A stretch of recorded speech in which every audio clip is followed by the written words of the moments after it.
Baik, bismillahirrahmanirrahim. Assalamualaikum warahmatullahi wabarakatuh. Waalaikumsalam warahmatullahi wabarakatuh. Innal hamdalillah nahmaduhu wa nasta'in wa nastaghfir wa na'udzubillahi min syururi anfusina wa min sayyiati a'malina man yahdi fala mudhillalah wa man yudhlil fala hadiyalah. Asyhadu alla ilaha illallah wahdahu la syarikalah wa asyhadu anna Muhammadan abduhu wa rasuluh. Raditu billahi rabban wa bil islami dinah wa bil Muhammadin nabiyyan wa rasulan wa rizqni ilman warzuqni fa'man. Rabbi sodri wa yassir li amri wahlul 'uqdatam min lisani yafqahu qawli.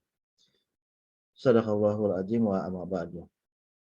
Kembali kita bersyukur hanya kepada Allah Subhanahu wa taala atas segala nikmat yang Allah telah berikan pada diri kita, utamanya nikmat iman, nikmat Islam, nikmat tauhid, dan juga kita bersyukur atas nikmat kesehatan dan apa-apa yang kita peroleh sampai detik hari ini.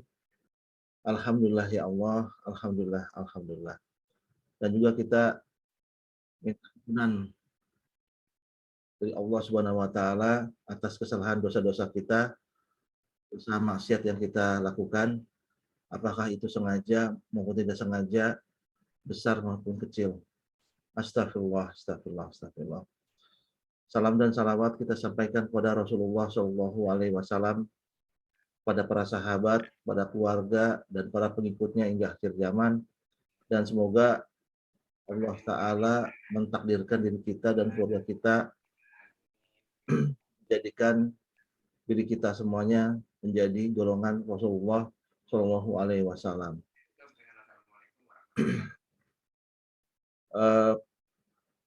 Qadarullah, takdir ya, Allah telah takdirkan memberikan nikmatnya untuk kita bertemu kembali di taklim rutin kita pada malam hari ini, yaitu Rabu tanggal 30 atau 4 hari atau 3 hari sebelum tanggal 1 Ramadan.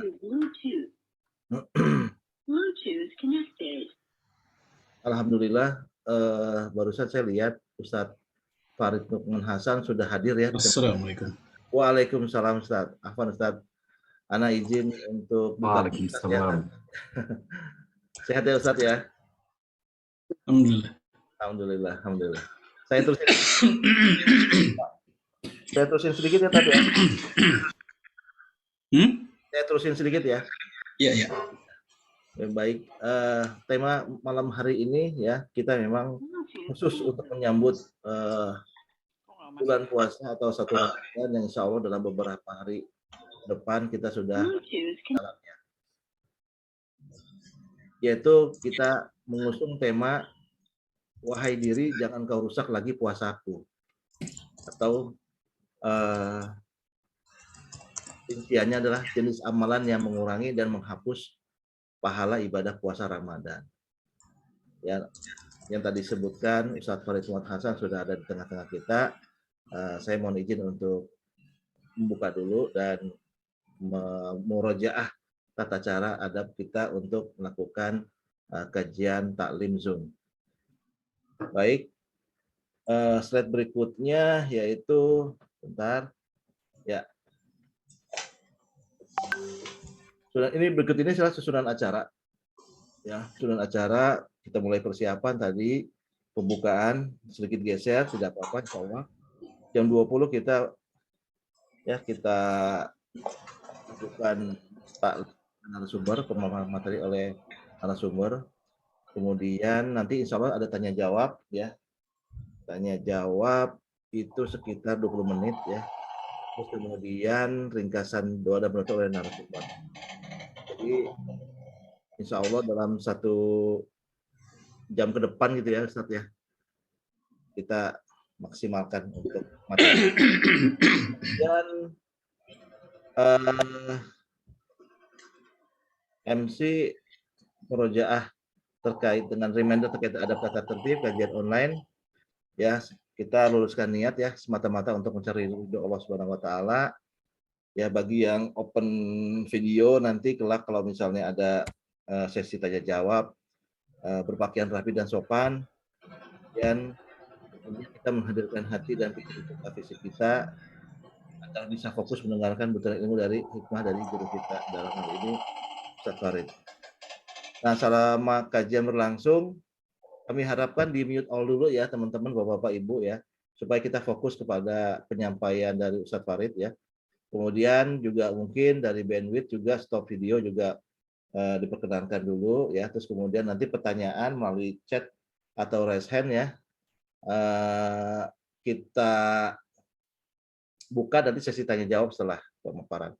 Nah, ini lebih kepada summary aja tentang kajian online ya. Terus kemudian kita mohon izin rekam ya yang tadi saya sampaikan di awal. Terus kemudian nanti kalau misalnya ada teman-teman Bapak Ibu ada pertanyaan yang sifatnya tawadu ya atau khusus gitu ya yang tidak sungkan untuk tahu kepada jemaah yang lainnya, maka tolong di chat aja ke saya. Di sini ada nomornya, di screenshot aja 0811 970 7895. Terus kemudian ini terkait dengan biodata singkat narasumber ya. Nama lengkap beliau adalah Farid Nu'man bin Hasan. Status alhamdulillah sudah berkeluarga, dikarunia dengan 5 anak. Pendidikan beliau S1 Fakultas Sastra UI ya, Sastra Arab. Kemudian beliau sudah memiliki ijazah hadis dari Dr. Syekh Nuruddin Al-Azhari. Kemudian saat ini melanjutkan program S2 jurusan dakwah di Universitas Islam Asy-Syafi'iyah. Ya, Afwan Ustadz, ini mungkin udah tahun ketiga ya Ustadz ya? Atau tahun kedua akhir ya? Tesis, Ya, tahun kedua akhir. Ya, kedua akhir ya? Tesis ya tadi? Bukan, Afwan. Ya, baik. Terus kemudian beliau aktif sekali ya dalam konsultasi syariah di beberapa grup, baik itu WAG maupun kalau WAG nggak punya kali Tat ya, sekarang di fokus di itu aja Tat ya, di Zoom. Masih di WA masih ada ya, Telegram ya, WA. Alhamdulillah. Dan beliau tulisannya banyak sekali, baik itu tulis lepas maupun buku-buku yang beliau telah karya beliau. Nah, nanti bagi teman-teman Bapak Ibu yang berminat bisa menghubungi saya ya untuk bisa mengorder beberapa buku-buku yang dimaksud.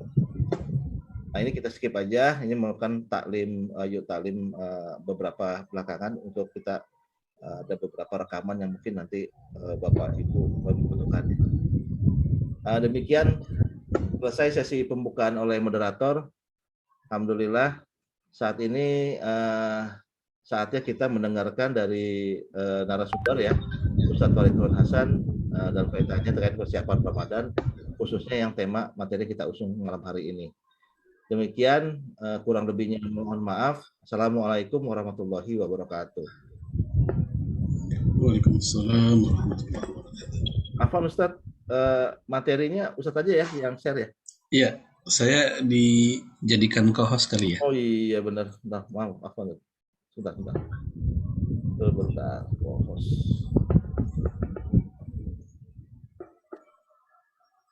Apa dulu Ustadz? Ya. Bismillah. Thank you, Pak.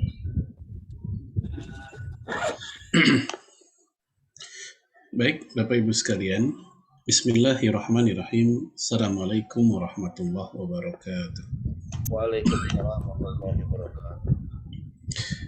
Alhamdulillah alladzi amarna bisiyam wal qiyam alladzi amarna bil jihad wal ribat ila yaumil ma'ad.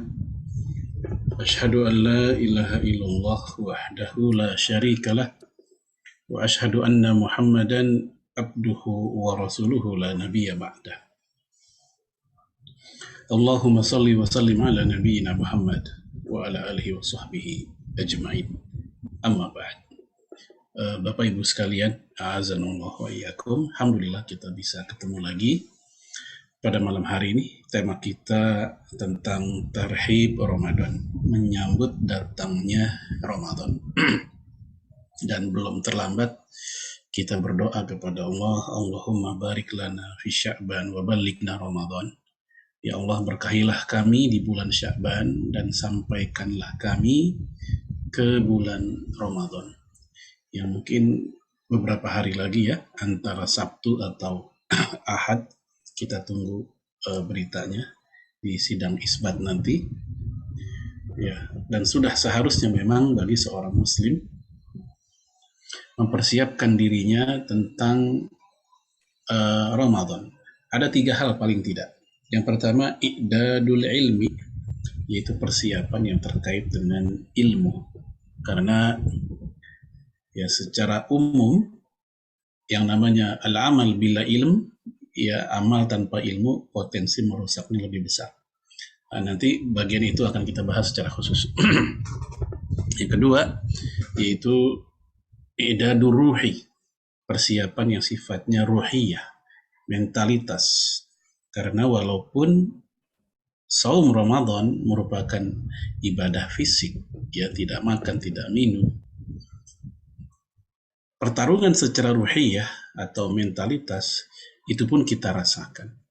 Kita menahan diri dari menggunjing, kita menahan diri dari mengadu domba, kita menahan diri dari berbohong, kita menahan diri dari membroadcast sesuatu yang mengandung kebohongan atau fitnah atau tidak jelas manfaatnya.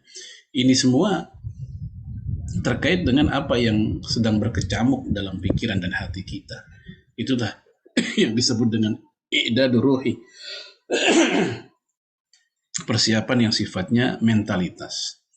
Yang ketiga yaitu i'dadul jasadi, persiapan fisik.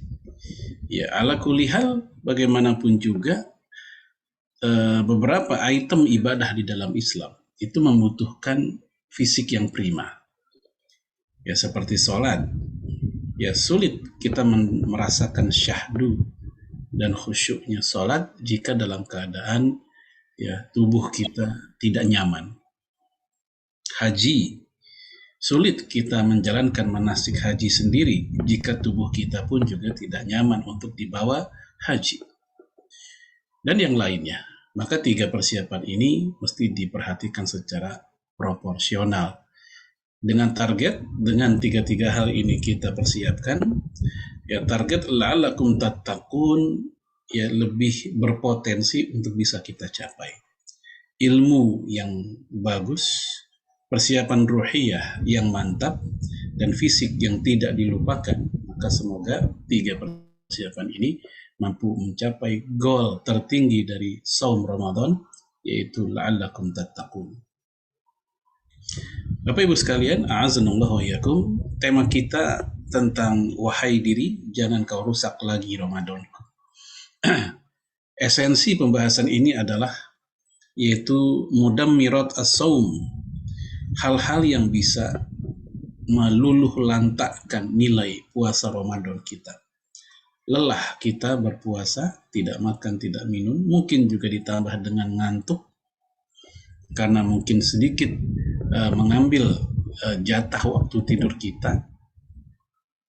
Atau mungkin juga ya ketika puasa kita pun mengurangi aktivitas yang menjadi rutinitas kita sebelumnya. Namun ternyata hal itu semua tidak membawa dampak apa-apa, nilai kebaikan buat kita di akhirat nanti. Nah, ini tentu ada sebab, tidak muncul dengan sendirinya. Nah, kita ingin tahu apa saja hal itu yang bisa merusak atau mudammir nilai-nilai puasa kita. Baik, jamaah sekalian, Bapak Ibu, a'azanallahu wa iyyakum. Kita awali dengan sebuah hadis yang memberikan tanbih. Tanbih itu peringatan. Ketika Rasul mengatakan kam min shaimin laisa lahu min siyamihi illa al-ju'. Dalam hadis lain ada tambahan wal atas. Betapa banyak berpuasa tidak dapat apa-apa dari puasanya kecuali ya lapar dan haus saja. Ya mungkin kita tambahkan lapar, haus, lelah, mungkin dehidrasi, suhu badan mungkin juga agak sedikit bertambah. Plus juga sahar. Sahar itu begadangnya. Wa kam min qa'imin laisa lahu min qiyamihi illa sahar. Dan betapa banyak orang yang melakukan qiyamul lail, ibadah di malam hari, namun tidak dapat apa-apa dari ibadahnya itu kecuali begadang. Nah, esensi yang ada pada hadis ini adalah tentang orang-orang yang sia-sia amalnya. Jadi dia hanya mendapatkan sekedar gugur kewajiban, sekedar keabsahan saja, secara legal formal ibadah tersebut sah, tidak batal.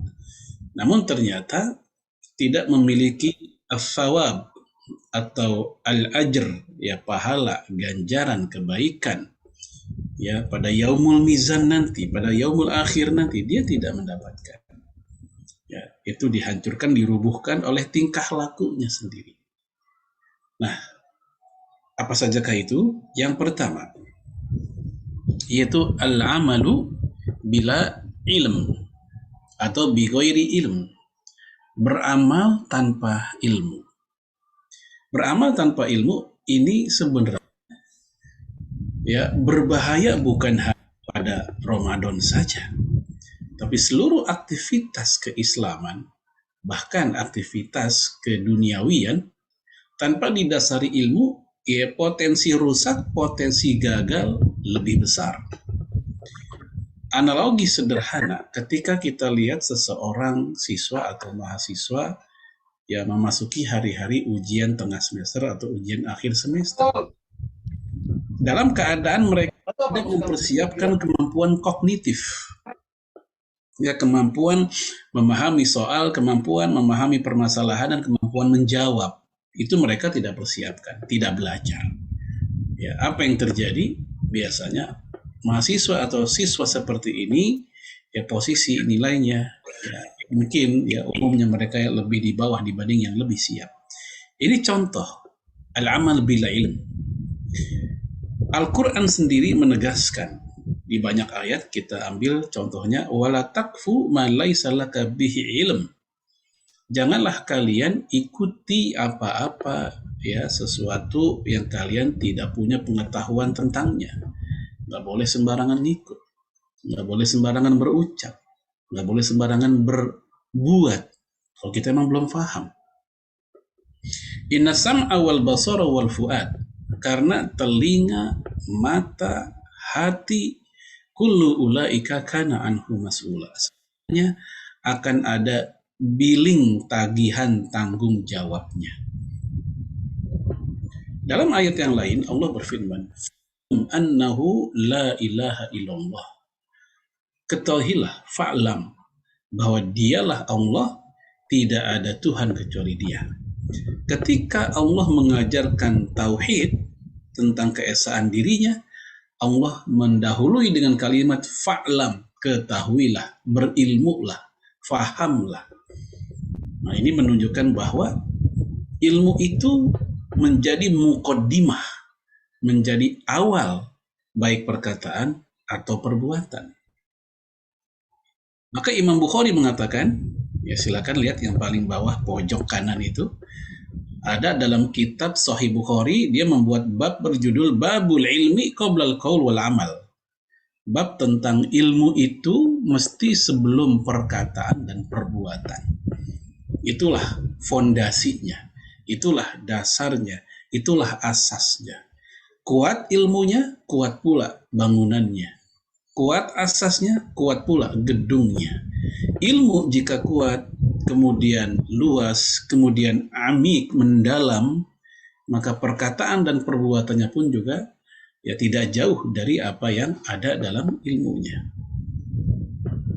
Jamaah sekalian, a'azanallahu wa iyyakum, Imam Ibnu Hajar, beliau mengutip dari Imam Ibnul Munir, arada bihi annal ilma syartun fi sihatil qaul. Yang dimaksud ucapan Imam Bukhari tadi, bahwa ilmu itu ya sebelum perkataan dan perbuatan, maksudnya adalah ilmu merupakan syarat ya kesahihan, syarat keabsahan, syarat legalitas perkataan dan amal. Fala yutabaran illa bihi. Perkataan dan amal manusia, perbuatan manusia, tidaklah digubris yutabaron, Yu'tabar itu artinya tidak diambil pelajaran, jangan dianggap, ya, jangan digubris kalau bahasa lainnya, kecuali dengan ilmu. Oleh karena itu, komentar-komentar tentang sebuah urusan, tapi datangnya bukan dari orang yang punya kapasitas terhadap urusan itu, la yu'tabar, nggak usah dipikirin, nggak usah diambil. Dia membicarakan agama, dia membicarakan hadis, dia membicarakan fikih, padahal dia tidak pernah bergelut, ya, tidak pernah bersusah payah, tidak pernah ada juhud, keseriusan, ya, dalam mempelajari fikih misalnya, tapi dia berani mengatakan tentang fikih A, B, C, halal, haram, seterusnya. Ini berkata tanpa ilmu. Maka yang kayak gini la yu'tabar, nggak boleh diambil. Bisa jadi ada orang yang sesekali dua kali dia berkata ya sesuatu yang bukan kepakaran dia benar. Tapi ini kan sifatnya pas. Ya, orang kita bilang kebenaran begitu. Walaupun tidak ada yang kebenaran begitu. Namun sampai berapa lama dia bisa mempertahankan hal tersebut? Sekali dua kali mungkin orang bisa percaya. Sekali dua kali mungkin dia bisa benar. Tapi berapa lama dia mempertahankan kebohongannya kalau dia bukan bidangnya? Saya bukan orang kedokteran. Tiba-tiba saya ngomong tentang kedokteran secara medis. Tahu-taunya benar. Tetap jangan dipercaya. Jangan langsung diambil dan dianggap ini dokter yang ilmu laduni. Tidak. Karena saya tidak punya kapasitas. Ya. Walaupun akhirnya banyak orang yaudah Pak, buka praktek aja sana. Lalu saya bikin plang, klinik. Sehari, 2 hari, sebulan, 2 bulan, mungkin orang masih bisa percaya. Tapi setahun, 2 tahun, dan seterusnya akan kebongkar juga saya bukan dokter. Inilah bahwa ilmu sangat dihargai dalam Islam, sampai-sampai fala yu'tabaron illa bihi. Perkataan dan perbuatan seseorang janganlah dianggap, janganlah digubris kecuali dengan ilmu. Fahuwa mutaqaddimun alaihima. Oleh karena itu, ilmu itu didahulukan dibanding perkataan dan amal. Li'annahu musahhihun liniyah. Karena ilmu sebagai korektor. Ya, korektor itu yang meluruskan, yang membimbing supaya dia benar niatnya karena ilmu. Ilmu ya yang membuat tahu kapan titik dia riya. Ilmu lah yang membimbing dia kapan titik di mana dia tidak lillah lagi. Dan juga al-musahihati lil amal. Ilmu pula yang mengkoreksi amal perbuatannya. Kapan dianggap berlebihan, kapan dianggap dia kekurangan, kapan dia berada di wilayah yang Allah haramkan, kapan di wilayah yang makruh. Ilmu yang bisa membedakan dan menginformasikan kepada dirinya. Maka ilmu sebagai musahih niat, pelurus niat, ilmu pula yang sebagai musahih bagi amal. Kemudian fanabbaha al-musannif ala dzalik. Ya, musannif itu artinya Imam Bukhari, penyusun buku itu musannif. Maka kata Imam Ibnu Munir, ya Imam Bukhari telah memberikan warning atas hal itu melalui judul yang tadi kita bahas, babul ilmi qabla al-qaul wal amal. Ilmu itu mesti didahulukan sebelum ilmu dan perkataan dan perbuatan. Nah, konteksnya dengan Ramadan adalah ketika seseorang berpuasa tidak dibekali dengan ilmu yang ya paling enggak standar dah, ya, maka biasanya dia akan tidak tahu apa yang dia lakukan itu sebenarnya makruh misalnya. Apa yang dilakukan sebenarnya bisa membatalkan puasa. Atau kebalikannya yang lucu, dia menganggap batal sesuatu yang tidak batal. Ya, kecuali memang hal-hal yang didebatkan oleh para ulama itu lain lagi. Tetapi yang sudah pasti tidak batal, dia mengatakan batal. Ini karena faktor ilmu tadi. Dan tentu bukan hanya masalah konvensional, bab batal tidak batal, hingga dalam hal-hal yang lainnya. Para ulama membagi menjadi 3. Ya, baik dalam urusan puasa Ramadan atau yang lainnya. Pertama, ilmu yang fardu ain diketahui oleh kita, yaitu kewajiban yang per kepala tidak bisa diwakili oleh orang lain. Dalam hal puasa, yang fardu ain adalah ilmu tentang apa saja yang membuat batalnya puasa kita. Ini harus kita yang tahu. Nggak mungkin ini kita bilang ke teman kita, lu aja deh yang belajar. Nanti kalau ada apa-apa gue tinggal nanya. Tidak. Karena suatu saat kita nggak akan ketemu dia, belum tentu bisa nanya ke dia, ya belum tentu berkomunikasi dengan dia. Kita bertanggung jawab dengan apa yang kita lakukan sendiri. Ya, ilmu tentang syarat dan rukun ini mesti kita ketahui, bukan hanya pada puasa, tapi juga pada sholat. Ada juga fardu kifayah, keilmuan yang fardu kifayah. Dalam konteks puasa, seperti seluk-beluk mengetahui ilmu tentang ru'yatul hilal. Ya, ilmu tentang hisab. Ini nggak harus kita tahu. Dan nggak harus semua umat Islam tahu. Sebab itu akan memberatkan. Maka cukup bagi pakarnya. Mereka-mereka yang memang sehari-hari, ya anggaplah jebolan geografi, geofisika, meteorologi, atau semisal itu. Adapun yang tidak berkecimpung dalam dunia itu, mereka bisa bertanya kepada mereka. Ya, inilah yang disebut dengan fardu kifayah. Termasuk juga pendalaman tentang hadis-hadis palsu, dhaif yang terkait dengan puasa Ramadan atau bulan Ramadan. Ini kita serahkan kepada orang-orang yang concern dalam ilmu hadis. Nah, di saat kita membaca broadcast di WA atau di mana tentang Ramadan yang isinya kok saya baru denger ya hadis kayak gini, kok saya kayaknya aneh dengan konten hadis kayak gini, tanyakan kepada guru kita. Nah, yang kayak gini ilmu yang fardu kifayah.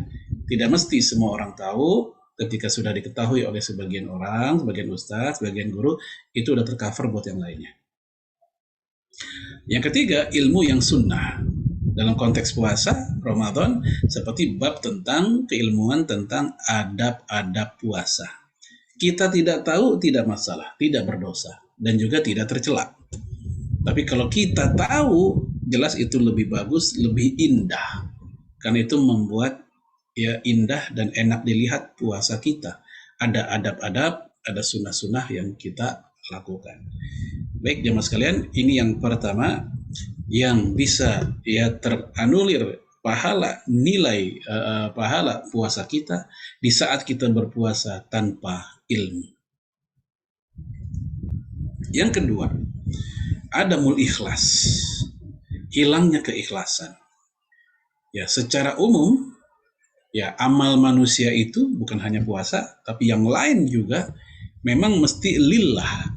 Wa ma umiru illa liya'budullaha mukhlishina lahu dinahu hunafa. Tidaklah mereka diperintah dalam menjalankan agama kecuali dengan ikhlas dan hanif. Ya, ikhlas, lurus, murni, bersih, tidak ada kabut riya, tidak ada nawaitu dunia yang mengotorinya. Ini secara umum. Adapun secara khusus tentang Ramadan, puasa Ramadan, targetnya disebutkan dalam surat Al-Baqarah 183.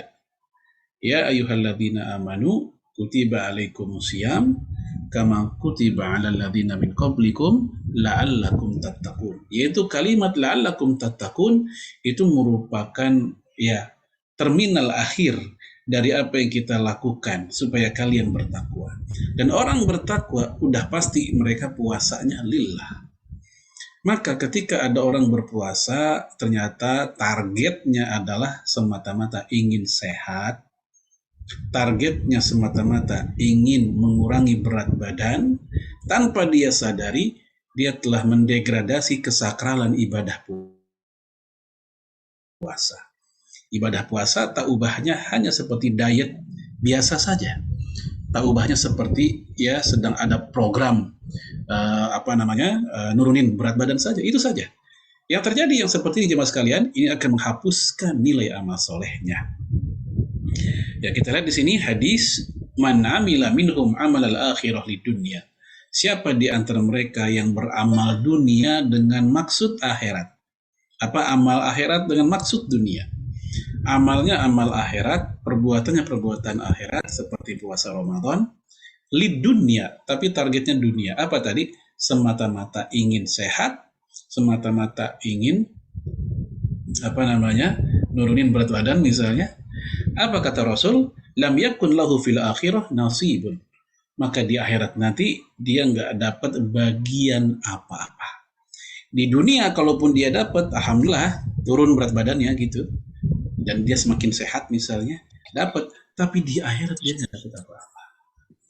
Kita harus akui bahwa puasa itu emang bikin sehat.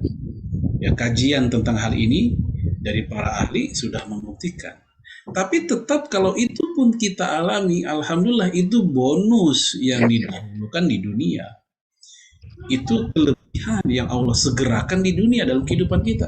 Namun itu bukan fokus, bukan tujuan utama dari puasa kita. Kalau itu jadi tujuan utama, kembali ke masalah tadi, kembali ke hadis tadi, itu membuat terhapus amal kita. Nah, di sini Syekh Wahab Az-Zuhaili mengatakan al-isyraku fil ibadati wa huwa riya. Ya, syirik dalam peribadatan adalah riya. Wa huwa ayyaf'alal 'abdi syai'an minal ibadat allati amarallahu bi fi'liha lahu li ghairi. Yaitu seorang hamba diperintahkan untuk beribadah kepadanya, tapi dia lakukan ternyata bukan untuk Allah. Nah, jemaah sekalian, hilangnya keikhlasan ini bisa jadi datangnya di tengah-tengah ibadah atau di tengah-tengah amal atau kadang di akhirnya. Ada juga yang di awal. Ya, tergantung kemampuan kita menata hati kita, ya, atau sekaligus meredakan perasaan-perasaan yang bisa mengurangi keikhlasan kita di saat kita berpuasa. Baik, ini yang kedua yang bisa merusak amal kita, khususnya puasa Ramadan kita, hilangnya keikhlasan di saat ya kita puasa.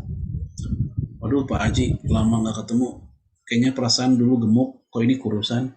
Oh iya, Ramadan saya sukses. Nah, berarti targetnya dia adalah bukan la'allakum tattaqun, tapi ngurusin badan. Yang ketiga, al-ma'siyah.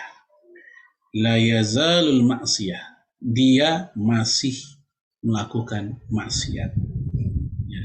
Dan maksiat yang dilakukan di momen-momen istimewa, di hari-hari istimewa, Bapak Ibu sekalian, maka maksiat tersebut tudha'af. Apa tudha'af? Berlipat-lipat.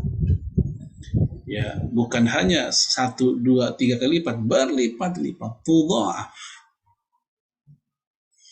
Ya, sebelum kita bahas hadis-hadis ini, kita lihat di sini dari Imam Ibnu Muflih.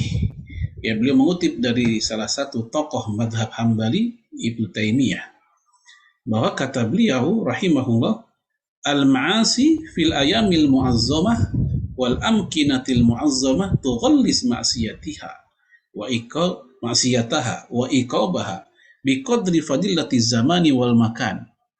Maksiat yang dilakukan di hari-hari atau di tempat-tempat yang diagungkan, yang mulia, termasuk di Ramadan, maka dosa dan hukumnya dilipatkan, tudha'af, dilipat-lipatkan. Ya, biqadri fadilati zaman wal makan, yaitu dengan takaran sesuai dengan keutamaan momen dan tempat tersebut. Mencuri sendal di masjid di bulan biasa, dosa. Mencurinya di Ramadan ketika tarawih, berlipat-lipat. Menggunjing orang, mau di WA, mau di mana, dosa. Dilakukannya ketika Ramadan, berlipat-lipat, tambahan besar lagi. Dan seterusnya. Oleh karena itu, ini salah satu yang paling mengerikan ya, dalam merusak nilai puasa kita, yaitu tetap bermaksiat ketika Ramadan. Jadi istilahnya, kalau dulu kan ada istilah STMJ ya, sholat terus maksiat jalan, begitu. Ini puasa terus maksiat juga jalan. Baik, sekarang kita lihat hadis yang menceritakan secara khusus tentang maksiat terjadi di Ramadan yang dilakukan oleh orang yang berpuasa. Rasulullah mengatakan, man lam yada' qaula zur, siapa yang belum meninggalkan kebohongan, ya, wal amal bihi, dan dia mempraktikkan, menjalankan kebohongan itu, falaisa lillahi hajatun fi ayyada'a ta'amahu wa syarabahu, maka Allah enggak butuh rasa lapar dan hausnya. Maksudnya Allah enggak butuh sama puasanya dia. Ya, dia puasa bukan karena Allah tadi. Ya, dan dia pun puasa diisi dengan maksiat. Salah satunya adalah berbohong. Maka Allah nggak butuh dengan puasanya. Sebagian fuqaha seperti Imam Al-Auza'i memasukkan berbohong sebagai ya ma yubtilu fi shaum, hal-hal yang membatalkan puasa. Namun ini pendapat menyendiri, ya.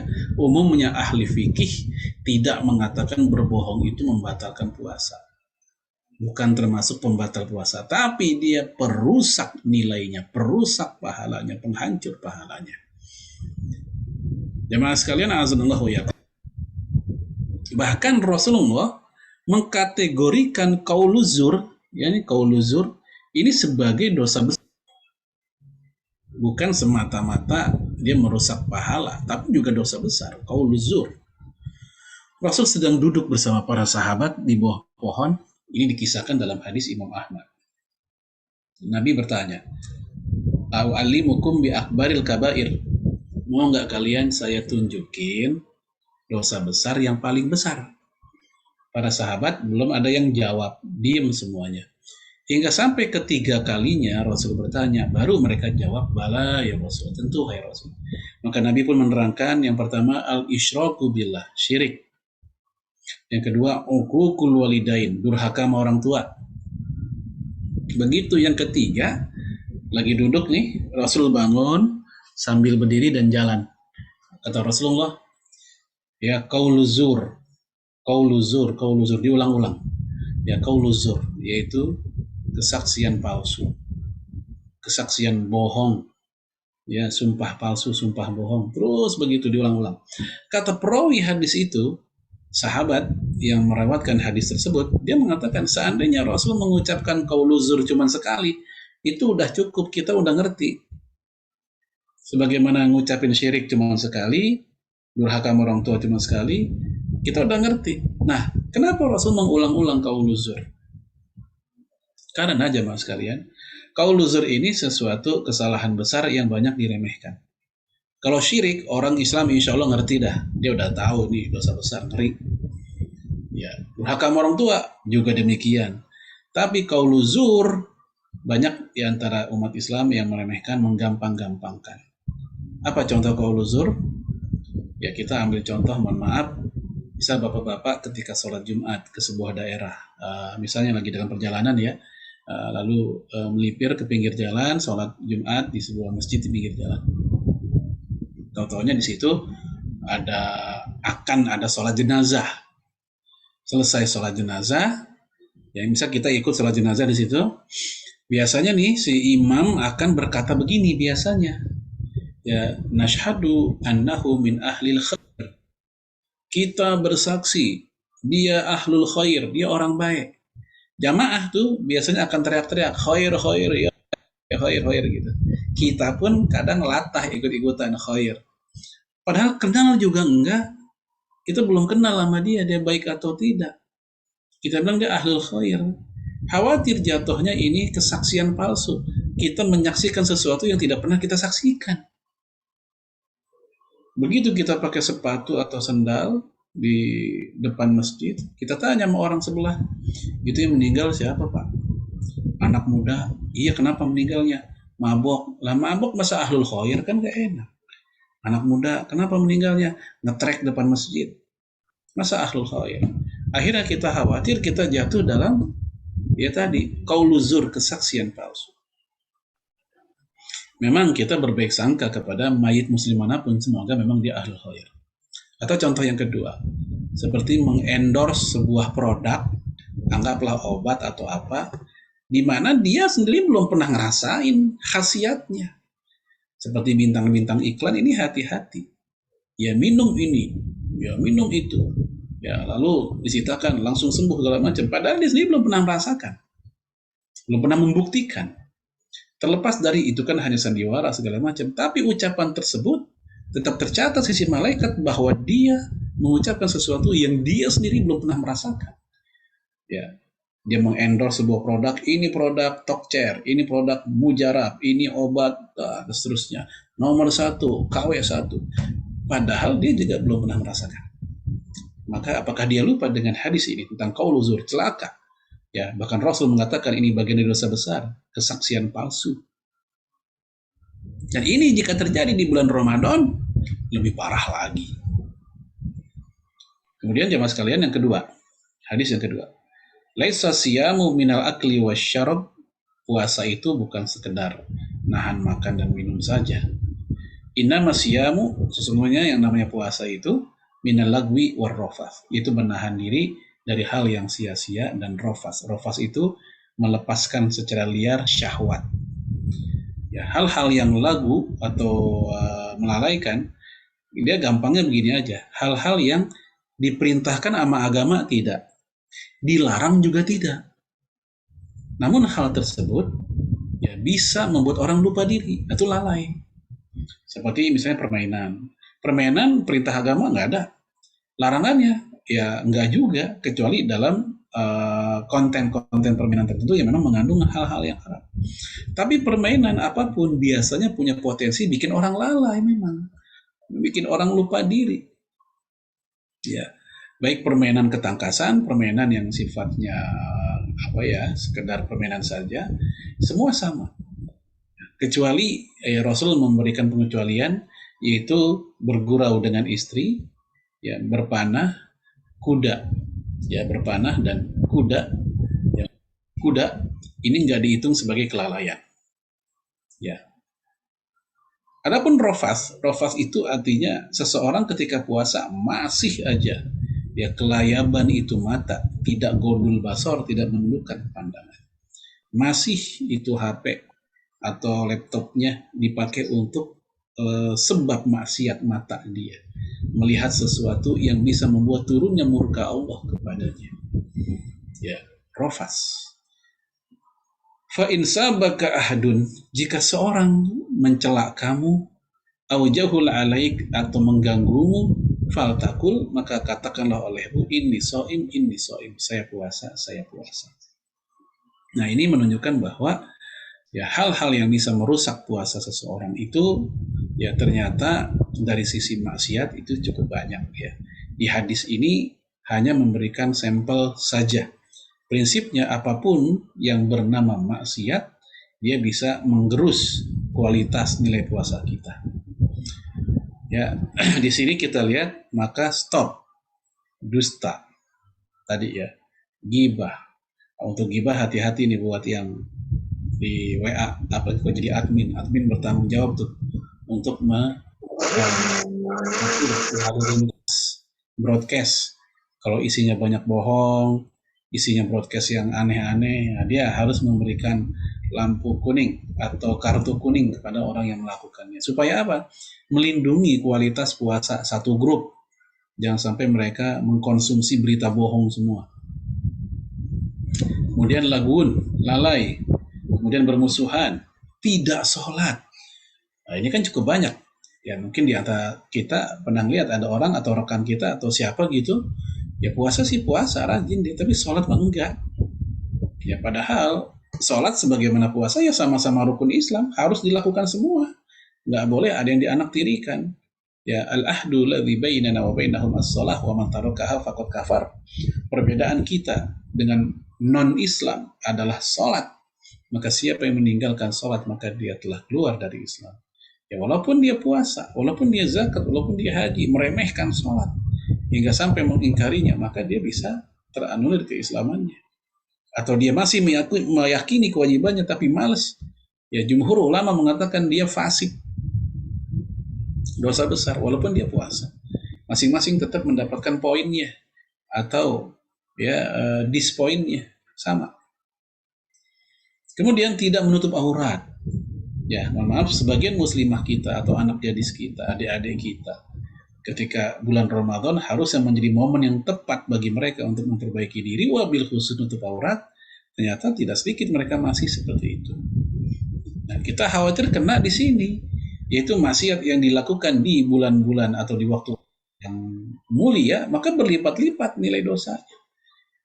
Rambut kelihatan, leher kelihatan, tangan kelihatan, betis kelihatan, itu perempuan. Siapa yang lihat? Laki-laki yang bukan mahram. Di mana aja? ada di jalan, di pasar, di busway, di bis, di angkot, di sekolah, di kampusnya. Dalam sehari mungkin ada beberapa puluh beberapa puluh pasang mata laki-laki yang bukan mahram melihat dia. Itu satu hari. Besok begitu lagi, terus bertahun-tahun bisa ribuan mata melihat aurat dia.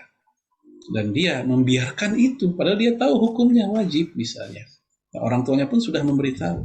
Besok begitu lagi, tahun depan begitu lagi. Maka terus dia mendapatkan begitu besar kesalahan dalam bab itu. Ya. Kemudian mencela sesama muslim, ya tidak menundukkan pandangan, berzina, dan masih ada. Kita lihat, mohon maaf ya, yang namanya di pinggir-pinggir jalan itu, wanita-wanita yang seperti itu, dan laki-laki hidung belangnya pun juga masih beroperasi mereka. Makanya kadang saya sering, nyindir gitu ya, sebagian kebiasaan di kita, menjelang Ramadan kan ada penutupan pengajian tuh. Pengajian ditutup gitu. Walaupun kan kita ngerti ya tujuan mereka menutup supaya lebih konsen lagi di Ramadan kan gitu. Tapi satu hal yang kadang kita miris, pengajian ditutup, diberhentikan dulu. Padahal PSK di pinggir jalan mereka masih beroperasi. Padahal hal-hal yang berbau pornografi di medsos atau di internet itu masih beroperasi. Artinya kebatilan, kemaksiatan, sumber-sumbernya masih ada, masih beroperasi. Mereka nggak libur, mereka nggak ditutup. Sementara kebaikan malah ditutup. Baik, ya. Nah ini terus-terusan bermaksiat atau masih bermaksiat, ini juga menjadi penyebab hilangnya atau berkurangnya pahala ibadah saum kita. Kemudian yang keempat, tarkus sunnah saum, meninggalkan sunnah-sunnah puasa. Semua ini memang bukanlah dosa, ya, karena memang ini sunnah. Namun sangat disayangkan jika dilewatkan, karena ini bisa menghilangkan keindahan puasa kita, Bahkan ada bisa jadi yang mendatangkan dosa juga, tergantung kondisinya kayak apa. Contoh, sering nggak sahur. Nah ini termasuk nih, tidak sahur sekali dua kali karena bablas, ngantuk atau apa, itu masih dimaklumi. Ya karena Rasul sendiri pernah puasa sunnah nggak pakai sahur. Tapi ketika ini menjadi budaya puasa bagi seseorang, jadi ada orang mungkin rajin puasa, itu kan bagus. Tapi ternyata puasanya dia selalu nggak pernah pakai sahur. Ini yang nggak bagus, karena masuk kategori tasyabbuh bil kufar, menyerupai non-muslim. Dan Rasul mengatakan, man tasyabbaha biqaumin fahuwa minhum. Siapa yang menyerupai sebuah kaum, maka dia bagian dari kaum itu. Nah, non-muslim, mereka ada puasanya juga. Tapi berbeda sama kita. Salah satu perbedaannya adalah mereka tidak sahur. Oleh karena itu, Rasul mengatakan dalam hadis Imam Ahmad, faslu ma baina siyamina wa siyami ahlul kitab aklatus sahur. Yang bikin beda puasa kita dengan puasa mereka adalah makan sahurnya. Itu yang bikin beda. Ternyata ada orang Islam kalau puasa selalu nggak pakai sahur. Berarti mereka, orang ini puasanya bukan ngikutin cara Islam, cara dia gitu. Nah itulah yang kemudian bisa khawatir, bukannya dia berpahala gara-gara puasanya, malah dia berdosa karena masuk dalam delik hukum tasyabbuh bil kufar, yaitu larangan menyerupai non-muslim dalam ibadah. Kemudian sahurnya terlalu dini. Jamaah sekalian, sahur itu nama waktu, perlu diingat. Hakikatnya dia nama waktu, bukan nama makan, dia nama waktu. Cuman karena makannya di waktu sahur, orang bilang makan sahur. Duha itu nama waktu, yaitu pagi. Ya sholat duha, sholat pagi hari. Kapankah sahur itu? Istilah sahur waktunya itu kapan? Kata Imam Nawawi, min muntasafil lail ilal fajr, sejak tengah malam. Kalau di daerah Katulistiwa kayak di negara kita, ya anggaplah dari jam 12 ilal fajar sampai subuh. Namanya sahar atau sahur. Nah, makan sahur kalau udah jam segitu udah sah disebut sahur. Walaupun jam 1. Tetapi dianjurkan, disunnahkan ditakhir. Ya, ditakhirkan supaya apa? Supaya kenyangnya awet. Hikmah kenapa diakhirkan supaya kenyangnya lebih awet. Di sisi lain memang itu mengikuti sunnah Rasul.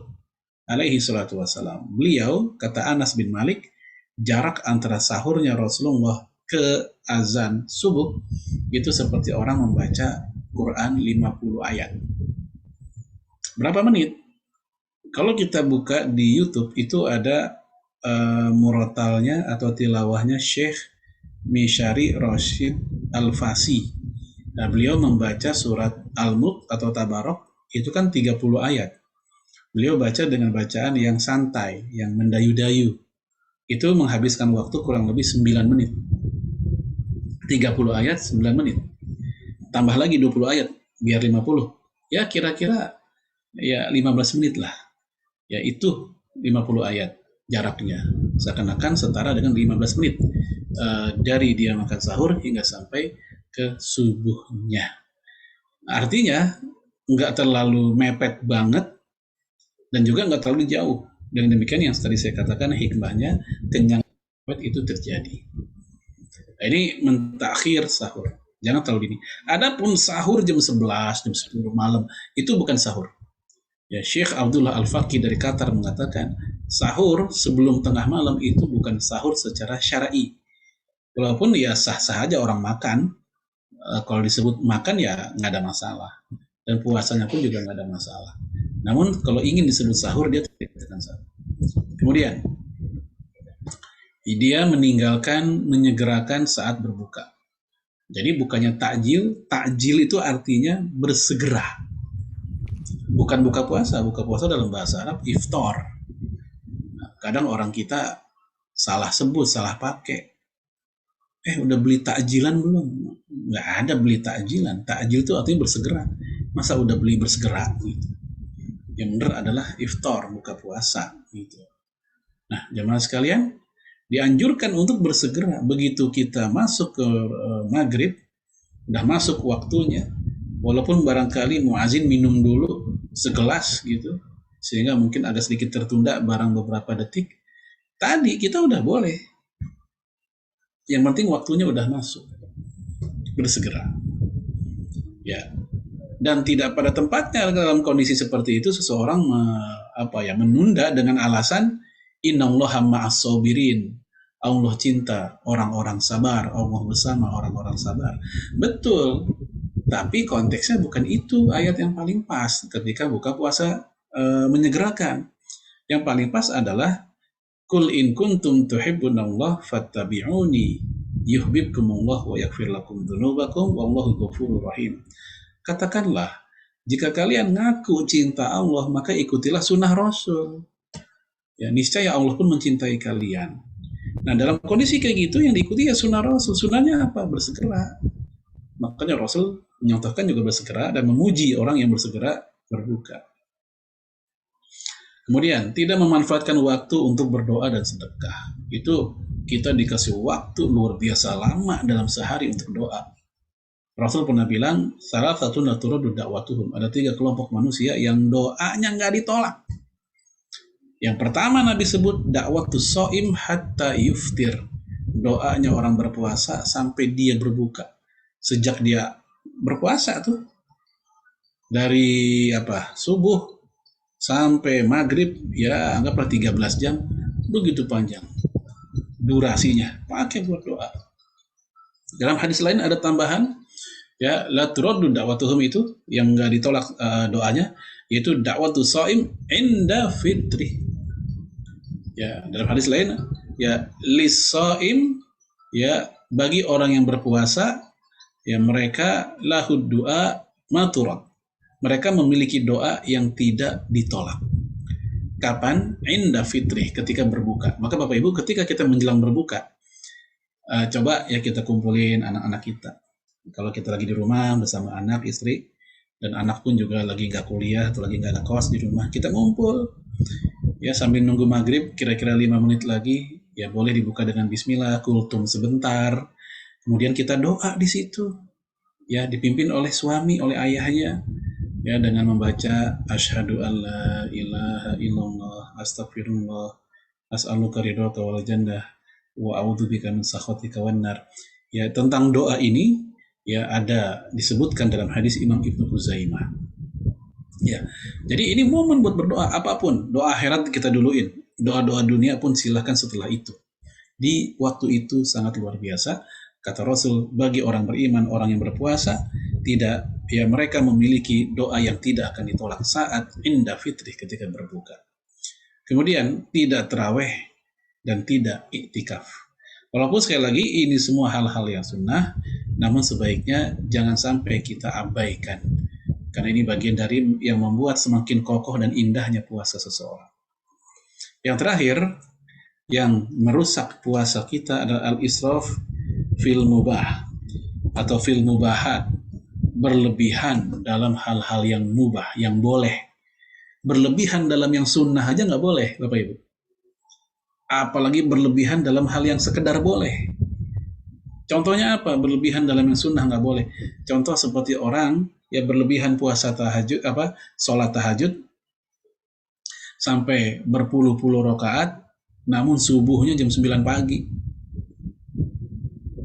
Atau seorang anak rajin puasa sunnah, saat yang bersamaan orang tua, ibu bapaknya lagi perlu bantuan dia.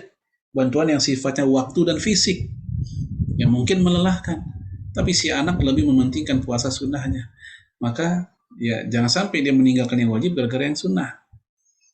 Jadi berlebihan sama yang sunnah aja hingga sampai melupakan wajib nggak boleh. Apalagi berlebihan dengan yang mubah. Seperti berlebihan saat berbuka. Itu dalam masalah panganannya. Ya, sehingga bingung nih orang mau buka puasa atau jualan, sebenarnya semuanya padat banget di mejanya. Apa orang kampung bilang, lapar mata, semuanya pengen. Ya, es dawet, es cendol, es kopior, es campur, es buah, teh manis semua. Ya. Kemudian berlebihan ketika tidur. Ya, tidur silahkan.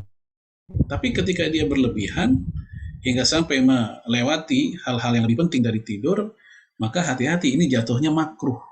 Dan juga hikmah puasa supaya kita ikut tahu, merasakan laparnya orang yang fakir miskin. Ketika tidur kan orang nggak merasakan laparnya. Ya.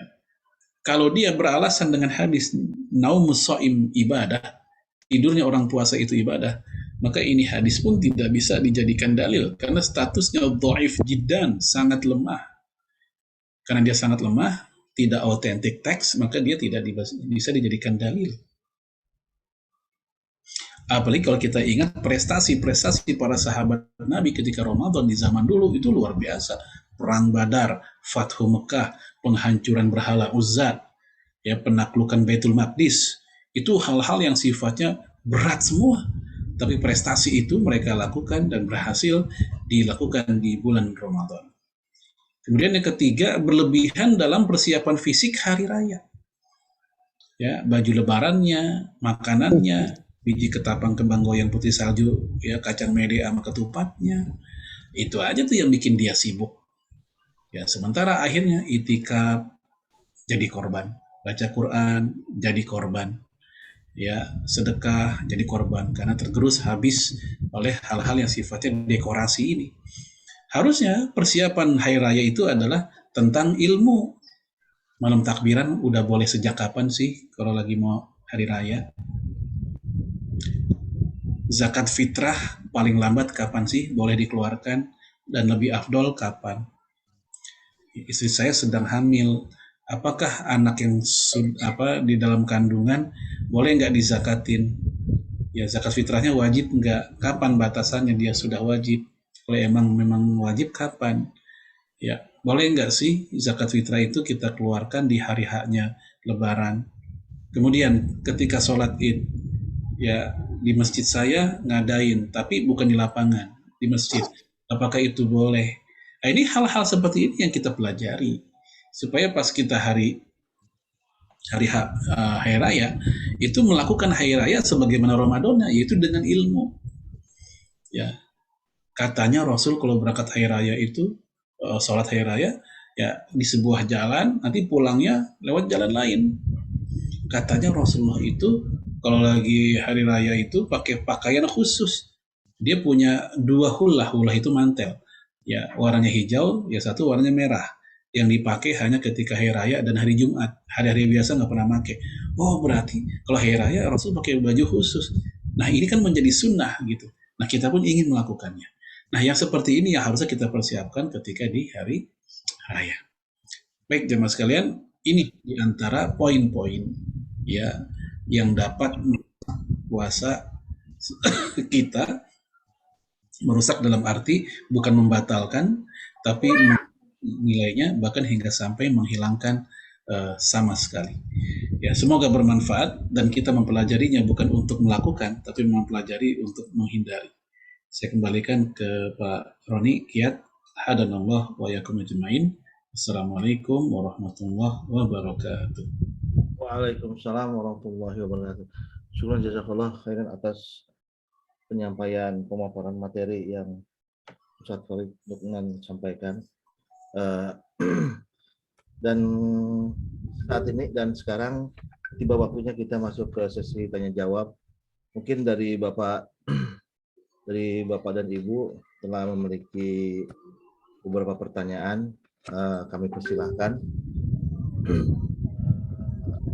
Bisa melalui chat room, bisa melalui langsung ya, raise hand, terus kemudian bisa melalui WA ya. Terus kemudian ini sudah ada yang masuk nih Ustadz. Saya share dulu Ustadz ya. Mohon izinnya Ustadz ya untuk saya ambil screen-nya. Ya.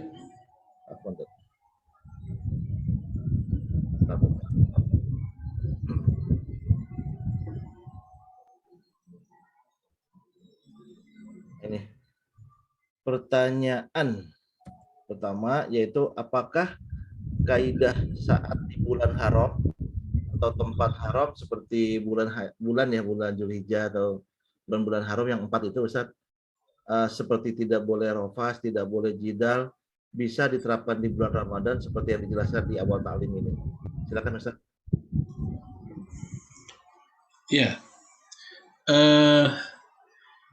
Hal tersebut tentang larangan berbuat maksiat di bulan-bulan haram dan juga di tempat haram itu dari surat At-Taubah.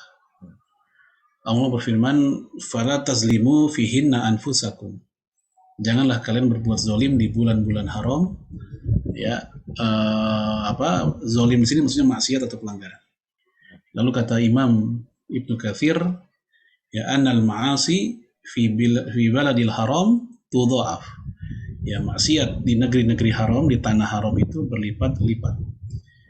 Kamal ma'asi sebagaimana maksiat-maksiat fi asyuril hurum, di bulan-bulan haram. Nah, sebenarnya ini lebih spesifik. Adapun yang disampaikan oleh Ibnu Taimiyah dia lebih umum. Ibnu Taimiyah tidak mengatakan di bulan-bulan haram saja.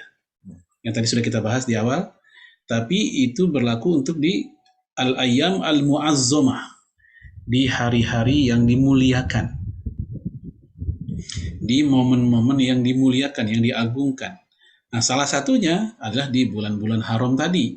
Jadi bulan-bulan haram hanyalah bagian dari al-ayyam al-mu'azzamah.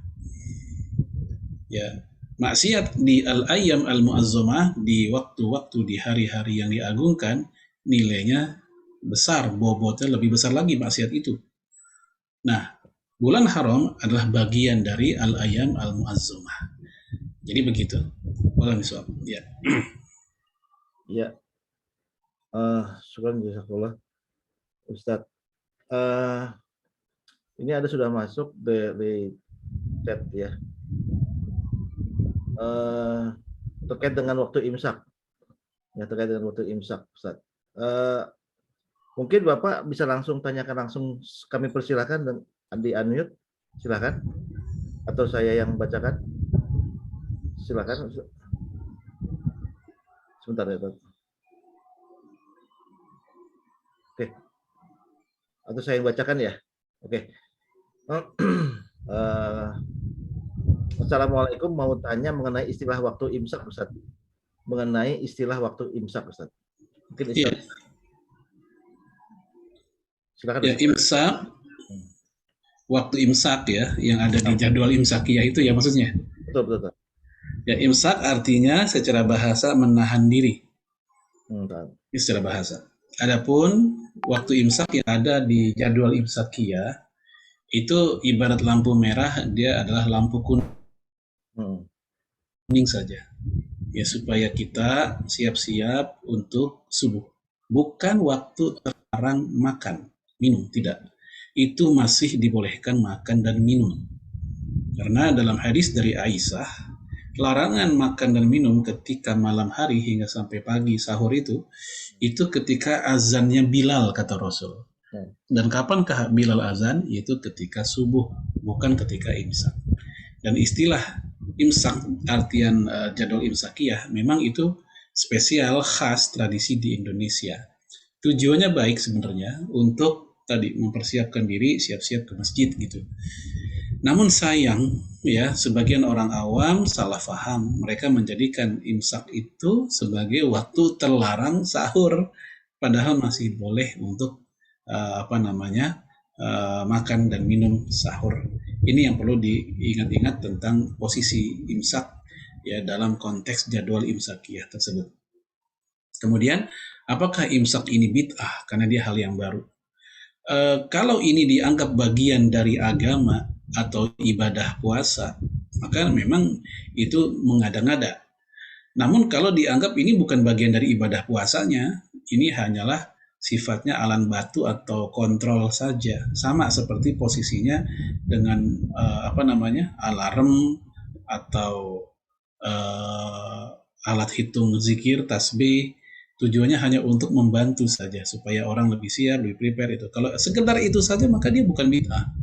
Tapi kalau dianggap itu bagian dari SOP dalam puasa, pakem yang paten dalam puasa, yang kalau nggak begitu kayaknya kurang afdol puasanya, itulah hati-hati, khawatir masuk dalam kategori ikhtira, mengada-ngada dalam agama. Jadi untuk masalah imsak seperti itu, kita nggak langsung mengatakan itu bid'ah atau bagaimana, tergantung nanti orang memposisikannya sebagai apa dia. Wallahu a'lam.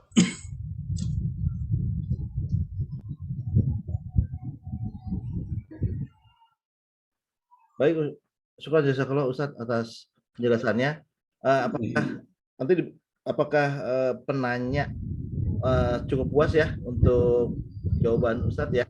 Kalau belum cukup puas, silakan chat lagi Japri atau nanti bisa langsung ditanyakan di open mic. Berikutnya Ustadz,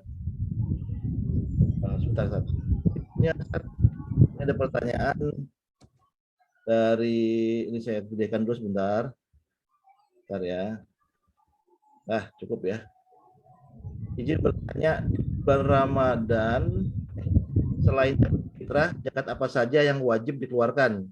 Apakah zakat fitrah atau zakat penghasilan boleh diberikan kepada saudara dekat yang berkekurangan? Ini ada dua pertanyaan, Ustaz. Silakan Ustaz.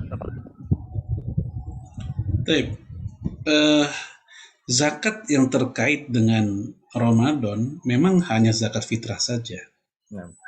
Ya, yang dikeluarkan sengaret-ngaretnya paling terlambat adalah ketika khotib naik mimbar. Sunnahnya dikeluarkan 2 hari sebelum Lebaran, ya, supaya ada masa jeda, amil bisa membagikan di 1 harinya gitu. Namun dalam mazhab Syafi'i dan Hanafi dibolehkan dikeluarkan sebelum 2 hari, termasuk di awal Ramadan. Itu untuk zakat fitrah. Adapun zakat mal, dia dikeluarkannya adalah ketika sudah nisab dan haul. Dan nisab itu gimana? Itu kalau sudah minimal harta wajib zakat sudah terpenuhi. Yaitu misalnya kalau harta zakat tabungan, uang tabungan kita nih misalnya, itu kalau sudah senilai berat 85 gram emas yang 24 karat. Nah, anggaplah sekarang emas tersebut, ya kita lempengin aja ya, cara ngitungnya biar lempeng, biar enak dihitung, 1 juta rupiah misalnya 1 gramnya. Berarti nisabnya 85 juta rupiah. Nah, ketika tabungan dia 85 juta rupiah, sudah tercapai di bulan, anggaplah bulan kemarin, bulan Rajab, ya, maka dia nggak langsung dikeluarkan zakatnya, tapi nunggu setahun dulu. Itulah namanya haul. Kapan setahunnya? Rajab tahun yang depan. Jadi nggak usah patokannya Ramadan, bukan, tapi haulnya. Oh, ternyata haulnya adalah di bulan Rajab lagi, atau sebulan sebelum bulan Rajab. Nah, saat itulah dia mengeluarkan zakatnya. Jadi bukan di bulan Ramadan. Jadi tergantung kapankah nisabnya itu mulai tercapai. Bisa jadi memang ada zakat mal di bulan Ramadan juga, ketika apa? Ketika memang nisabnya dulu tercapainya di bulan Ramadan juga. Itu zakat mal seperti itu. Ada juga zakat yang tidak pakai haul. Apa itu? Yaitu zakat penghasilan. Dia dikeluarkannya tiap bulan. Ya, bukan nunggu setahun. Karena dikiaskan dengan zakat pertanian, di mana pertanian dikeluarkan zakatnya ketika memetik hasil. Karena kalau pertanian nungguin setahun busuk hasil taninya, ya, maka dia dikeluarkan ketika memetik hasil. Termasuk zakat rikas. Rikas itu barang temuan berharga. Itu nggak nunggu setahun, langsung dikeluarkan zakatnya ketika menemukannya sebesar 20%. Itu kalau zakat rikas. Nah itu, kalau misalnya, ya. Baik, alhamdulillah. Ustaz, syukur jazakallah atas penjelasannya. Bagi penanya, jika masih kurang atau ingin bertanya lagi, silakan chat lagi ya. Kami persilahkan. Berikutnya ada pertanyaan lagi, Ustaz. Ini sebentar ya, Ustaz ya. Sebentar. Ya, bagian ini, maaf ya, teman. Assalamualaikum Ustaz. Izin bertanya surah Al-Baqarah ayat 183 yang mana saum Ramadan menurut kita agar bertakwa. Yang ingin saya tanyakan konsep takwa yang sebenarnya bagaimana? Silakan Ustaz. Baik, jazakallahu khairan. Ya, takwa itu didefinisikan oleh para ulama umumnya adalah imtithalul awamir wa istinab an-nawahi. Menjalankan perintah dan menjauhi larangan. Artinya, ketika kualitas menjalankan perintah dan menjauhi larangan kita semakin baik pasca Ramadan, berarti capaian menuju takwa semakin dekat. Syekh Yusuf Qaradawi pernah ditanya, apa sih indikator orang yang Ramadannya berhasil mencapai derajat la'allakum tattaqun? Dia menjawab sederhana, itu husnul hal ba'dahu. Orang tersebut setelah Ramadan selesai, perilakunya semakin baik. Walaupun mungkin tidak langsung melesat ya sampai drastis, tapi secara perlahan-lahan menunjukkan progres dia semakin baik. Ya, tutur katanya, cara berpakaiannya, sopan santunnya, hubungan sosial dengan tetangga, dengan teman, dengan saudara, termasuk juga tentunya ibadah yang sifatnya mahdoh kepada Allah. Nah, walaupun pelan-pelan itu semakin baik, maka ini tanda la'allakum tattaqun, ya, itu dia mendekati, ya, masuk ke dalamnya. Husnul hal ba'dah. Adapun Ibnu Mas'ud dia mengartikan takwa itu yaitu ayuzkara wala yunsa. Orang yang senantiasa ingat kepada Allah, tidak lupa. Yang kedua, ayuskara wala yufar, senantiasa bersyukur, dia tidak kufur nikmat. Yang ketiga, ayuta'a wala yu'sa, dia taat dan tidak membangkang, tidak maksiat. Artinya ketika tiga hal ini mulai perlahan-lahan ada dalam dirinya, ya, maka dia telah menuju jalan menuju takwa. Wallahu a'lam. Ya. Alhamdulillah, syukur jazakallah khairan atas penjelasannya. Bagi penanya, mudah-mudahan bisa menjawab ya atas pertanyaannya. Baik, kita sudah di ujung waktu, namun ini masih ada lagi Ustaz Afwan. Oh iya, Ustaz Afwan, nomor 2 nomor 2, apakah boleh zakat penghasilan diberikan kepada saudara yang berkekurangan, misalnya keluarga sepupu yang tidak bisa kerja karena sakit? Ini Afwan. Sebentar. Ya. Sebentar. Ada ya. Oke. Siap. Ya, zakat kita salurkan ke kerabat sendiri, seperti adik, abang, keponakan, sepupu, paman, itu boleh dengan syarat. Ya, boleh dengan syarat. Syarat pertama, ya memang mereka secara kehidupan layak disebut mustahik atau asnaf yang 8 itu. Nah, Ya entah fakir, entah miskin, entah gorimin, entah mana. Ya, mereka itu. Syarat kedua yaitu dalam sehari-hari mereka tidak dalam tanggung jawab nafkah kita. Ya, dalam sehari-hari mereka, kehidupan mereka enggak di bawah tanggung jawab nafkah kita. Kita enggak nafkahin mereka sehari-hari. Intinya begitu. Nah, kita boleh nyalurin zakat ke mereka. Adapun untuk kerabat yang telah menjadi tanggung jawab kita, misal kita punya adik. Ya, adik kita ya karena dia yatim misalnya, masih kecil, ya biaya sekolah dari kita. Makan, minum, pakaian, semua dari kita. Nah, karena dia udah jadi tanggungan kita, seakan-akan kita mengambil alih peran ayah kita, ya maka dia nggak berhak dapat zakat, karena dia telah menjadi tanggung jawab kita sehari-hari. Nah itu, jadi sekali lagi, untuk kerabat tadi silahkan, bahkan zakat ke kerabat itu ada 2 nilai. Dalam hadis Imam Ibnu Majah dikatakan, ya as-sodaqoh lil fuqara sodaqotun.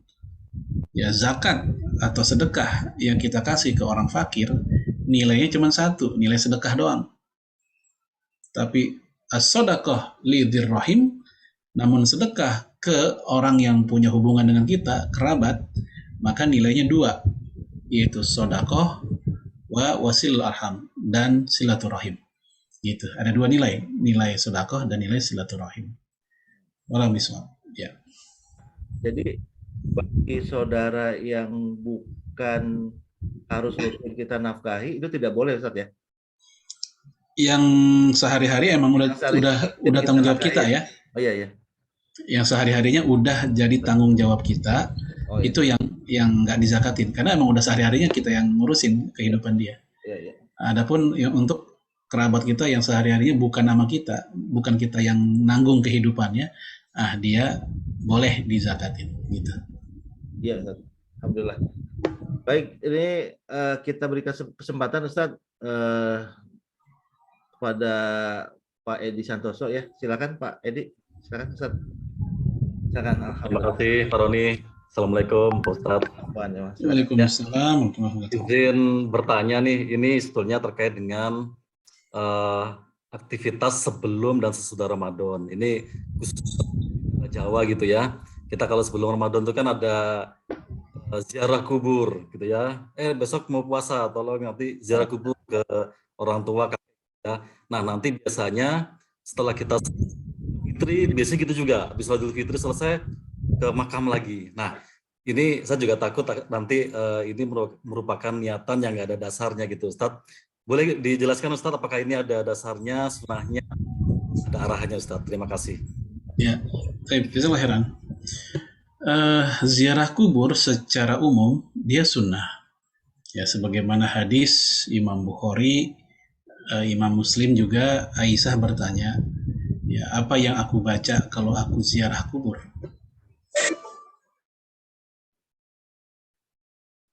Kenapa Ustaz? Hilang ya? Hilang. Sebentar. Ustaznya nggak ada ya? Sebentar. Ya, Ustaznya kepencet mungkin. Sebentar ya, sebentar. Siap, Pak Roni.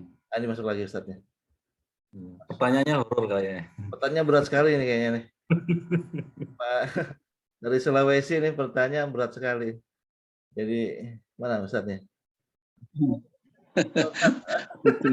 Putus tadi ya? Sinyal tadi ya? Yang di laptop putus. Oh, putus Mas. Sekarang pindah ke HP. Device ya? Ustaz ada 2 device ya? Yang mana tadi satu lagi?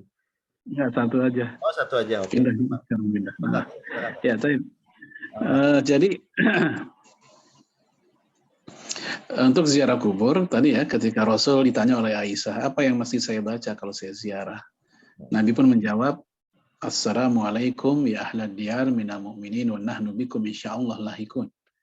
Hadis ini kita dapat 2 pelajaran. Pertama, ziarah kubur itu sunnah. Bahkan Imam Ibnu Abdul Bar mengatakan wajib, bukan hanya sunnah. Ya, tapi mayoritas mengatakan sunnah. Yang kedua, wanita pun juga dibolehkan. Karena ini kan Aisyah yang nanya. Kalau nggak boleh, pasti Nabi akan bilang kamu nggak boleh ziarah kubur. Ya, karena ada sebagian ulama yang memang mengatakan tidak boleh, tapi jumhur mayoritas mengatakan boleh. Kemudian sunnahnya ziarah kubur ini ibadah mutlak. Apakah ibadah mutlak? Yaitu ibadah yang tak ditentukan secara waktunya atau peristiwanya. Jadi umum, kapanpun silahkan. Tidak ada kekhususan di satu waktu atas waktu yang lain, dibanding yang lain. Seperti misalnya kita ingin ziarah kubur di bulan Sya'ban, Ramadan, Syawal, Zulqa'dah, Zulhijjah, Muharram, kapanpun sesempatnya kita, silahkan. Maka ketika seseorang berziarah kubur ketika menjelang Ramadan atau ketika Syawal, kalau konteksnya itu hanya pemanfaatan momen libur mereka karena memang itu mereka sempatnya, maka dia tidak ada masalah karena memang sekedar ngambil waktu atau momen saja. Selama tidak menganggap itu waktu afdol.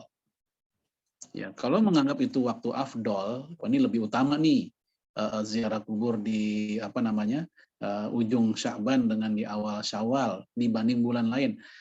Keyakinan seperti ini membutuhkan dalil. Kalau tidak ada dalilnya, maka kembali ziarah kubur itu umum kapanpun, ya, tidak ada kelebihan yang satu dibanding yang lain kecuali ada dalilnya. Sehingga berziarah kubur di bulan Sya'ban atau di Syawal sama begitu juga. Ya, maka ini tidak bisa dipukul rata dia boleh atau tidaknya seperti apa, tergantung nanti si orang yang melakukan, dia melakukan karena apa? Apakah dia menganggap itu lebih mulia, lebih utama, atau sekedar karena faktor kebiasaan saja emang momennya kayak begitu. Dalam fikih ada istilah al-urf, ya, usul fikih ada istilah al-urf. Al-urf artinya tradisi. Tradisi di dalam Islam itu ada dua. Ada al-urf as-sahih, ada al-urf al-fasid. Apa tradisi yang sahih? Itu tradisi yang dia sejalan dengan Islam. Sehingga Islam pun membolehkan itu terjadi. Seperti kaidah yang berbunyi, masabitum bil urfi sabitum bin nas. Sesuatu yang dilakukan oleh tradisi, maka dia setara dengan dalil. Ya, tradisi yang baik itu setara dengan dalil. Hal ini berdasarkan hadis dari Ibnu Mas'ud, maro'a muslimuna hasanan fahuwa indallahi hasanun. Apa-apa yang di mata orang Islam itu baik, maka di sisi Allah juga baik. Nah, dari sinilah tradisi ziarah kubur itu tak dipermasalahkan oleh ulama Indonesia yang umumnya bermazhab Syafi'i seperti itu. Adapun tradisi yang kedua, tradisi yang fasid, yang rusak, seperti tradisi, mohon maaf ya, sesajenan ketika ada orang bersyukur habis nelayan atau bertani misalnya. Kan ini bukan cara kita, ini cara Hindu begitu. Udah tradisi katanya, iya, tapi ini fasid, ini bertentangan dengan Islam. Ya, anak sekolah lulus-lulusan coret-coret, udah tradisi, iya, tapi ini nggak boleh dalam Islam. Jadi nggak semua tradisi dibenarkan. Ada tradisi jika sekoridor dengan syariat Islam, maka tradisi itu nggak lantas dihancurkan dalam Islam. Karena Rasul sendiri ketika tradisi Arab itu ada, oleh Rasul ada yang tetap dipelihara, ada yang dihapuskan. Ya, contoh yang dipelihara oleh Rasul adalah tradisi panah kuda, itu udah terjadi sejak zaman Arab Jahiliyah. Tapi oleh Rasulullah, oleh Islam tetap dirawat, bahkan diperkuat. Ya, ada tradisi di zaman Rasul namanya dalam surat Al-Maidah ayat 90, innamal khamru wal maisiru wal azlam wal ansabu wal azlam. Jadi azlam itu mengundi nasi pakai panah. Ya, panahnya ada tulisan if'al, yang satu tulisannya la taf'al. If'al artinya lakukan, la taf'al jangan lakukan. Jadi kalau mereka mau ngapa-ngapain, jadi atau tidak, dengan cara mengambil panah itu. Ini kebiasaan Arab Jahiliyah, mengundi nasib. Maka Nabi pun menghilangkan tradisi ini. Ini sikap Rasul terhadap tradisi. Wallahu a'lam. Ya. Terima kasih Ustaz. Jazakallah. Waalaikumsalam. Alhamdulillah, jazakallah atas pertanyaan dari Pak Edi ya. Beliau ada di Sulawesi kan 1 jam ke depan, 1 jam mungkin sekarang jam 10.30 ya, 9.21 di sana ya, insyaallah.